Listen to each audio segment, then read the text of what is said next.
Am I the a-hole for telling my brother the truth on why I don't ask him for anything? I have 3 brothers. My oldest brother, Dave, got married to Sarah in May. I study halfway across the world from my hometown where my family are. I got really sick a few months ago and rushed to the nearest hospital. Turns out they don't accept my insurance and I had to pay out of pocket. I was 50 euros short and called everyone I could but no one was picking up. I then called my oldest brother, Dave, because he always picks up and asked him to send me 50 euros and I would send it back once I get paid in a few days.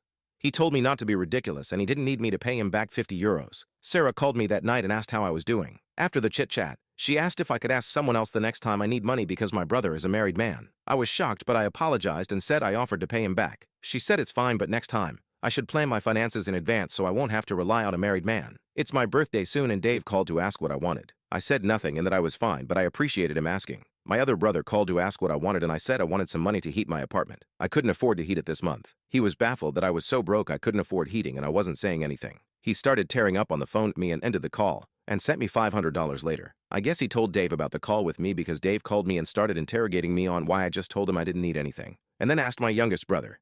He sounded offended and asked why I feel like I can't rely on him. I asked, haven't you spoken to Sarah about this? He was confused on what I meant and I told him about the conversation I had with Sarah after he sent me the 50 euros for the hospital. He said he'd call me back, but he hasn't. A cousin of mine sent me a message a few hours ago saying I was a crybaby for meddling in their marriage, and that Dave didn't owe me anything.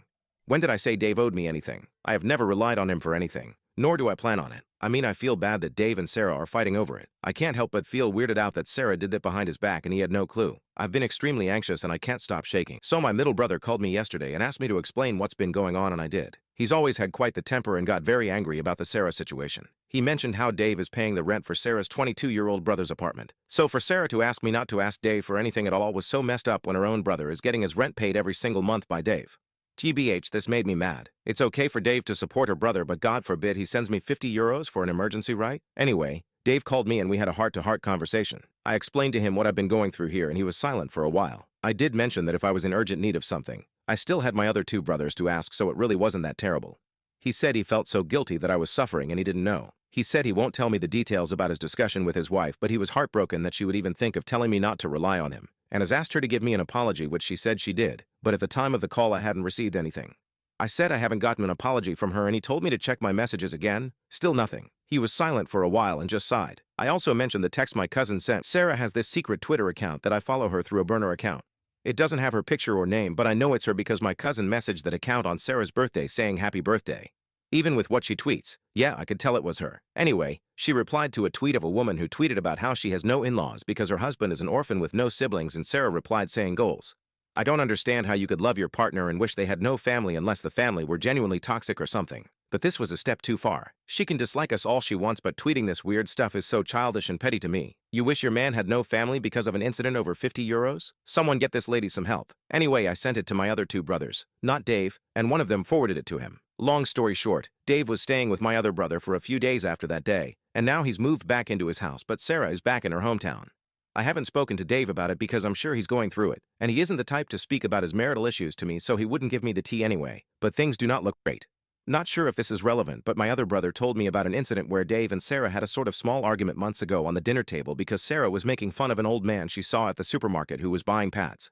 She said she can't believe a woman in his life would embarrass him like that. Dave said it's not embarrassing and no one cares about men buying pads anymore. He mentioned that him and my other 2 brothers have done it for me multiple times. She then said something along the lines of, you guys are going to make her incapable of doing anything for herself if you carry on like that. My other brother said she's our little sister. We're meant to do things for her. Also, no one cares about periods and pads except you. Dave said something to shut the whole conversation down, but she wasn't too happy about it and was silent the rest of the night. I'm not sure why she gets so annoyed when they do anything for me. So Dave and Sarah are officially separated. He asked her to leave his home and said he'd rent her an apartment wherever she wants till they're officially divorced, after which point she can start paying it herself. Dave said he needed to speak to me about something important and FaceTimed me. Our family has a sort of tradition where families and friends buy a newborn baby gold jewelry so they can sell when they need to as adults. Kind of as financial insurance for the baby, since gold won't lose its value. Many people in my family have used it to pay for university, their weddings, etc. My mom is a deadbeat and my dad is dead, so Dave has been keeping all the gold that was passed on to me.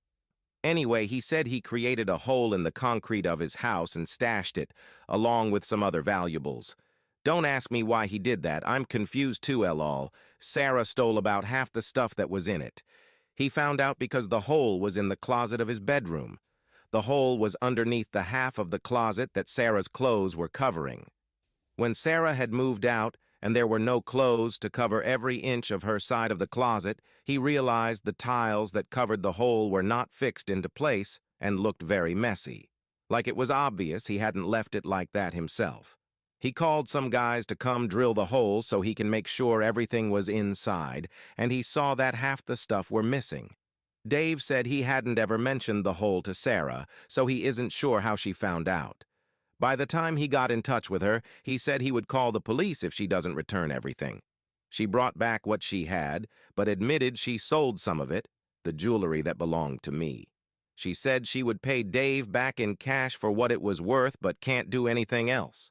She can't even pay for it if she wanted to. The only money she has is Dave's money. She claims to be mentally ill and said she'll check herself into a mental hospital. Dave is trying to sort everything, including their divorce, out with a lawyer. Dave said he'll replace all the jewelry for me and that I shouldn't worry about that, not that I even was, though. There's no coming back from this for them. That should be that. She turned out so much worse than I thought, and I can't even believe this story myself.